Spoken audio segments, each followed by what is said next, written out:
కోటంరెడ్డి ఎమ్మెల్యేనా? అవునండి, మాట్లాడుతున్నానండి. అన్నా అనిల్ బోరుగడ్డ. చెప్పు అనిల్, ఏమన్నా అడి చేసినావు? ఏమైందని? కాదన్నా, నువ్వు రాజశేఖర రెడ్డి గారు పనిచేసినా, వాళ్ళ నాయన గారు పనిచేసినా, జగన్ గారు పనిచేసినా, ఎటన్నా ఇది ఎటన్నా నువ్వు చెప్పు. నేరుగా మాట్లాడుతున్నావు అనిల్. నేరుగానే మాట్లాడదాం అన్నా. నువ్వు తిన్నింటి వాస ఫోన్లో ఎందుకు? నేరుగా మాట్లాడు. నేరుగా నువ్వు రమ్మంటావు, నన్ను వస్తావా? నన్ను రమ్మంటావా? నేరుగా మాట్లాడుతున్నావా? నేను చెప్తాను, ఫోన్ చేస్తాను నీకు. కాదన్నా, కరెక్ట్ గా కాదన్నా. ఇప్పుడు కాదు, ఒక మాట ప్రశ్నకు సమాధానం చెప్పు.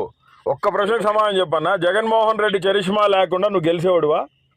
ఎవరు కాదన్నా, నేనే డైరెక్ట్ గా విలేకరుల సమావేశంలో చెప్పా. ఏమని?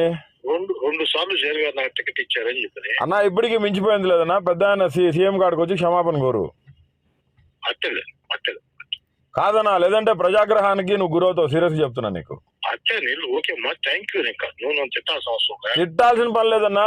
నువ్వు తిట్టే కాదు, పెద్ద ఆయన జోలికి వచ్చినావు అంటే రోడ్ల మీద ఈడ్చుకుంటూ వస్తామని చెప్తున్నా. సీఎం జోలికి వచ్చినావు అంటే మాత్రం రోడ్లో బండి కట్టుకుని ఈడ్చుకుని పోతాను, నెల్లూరు అంగళ్ళలో చెప్తున్నా. నువ్వు మీడియా ముందుకు వచ్చినప్పుడు సీఎం జగన్ గురించి మాట్లాడేటప్పుడు నీ నోరు, నీ గుండెకాయ భద్రంగా ఉండాలా. ఒకటి అశోక్ గారు, ఆయన మాట్లాడినట్టు నేను బూతులు మాట్లాడలేదు, కానీ వారికి 2 విషయాలు చెప్పా. అట్నే తీసుకో ఇళ్ళు, దేవుడి స్క్రిప్టు కర్మ రిటర్న్స్ ఇప్పుడు వచ్చింది. దేవుడి స్క్రిప్టు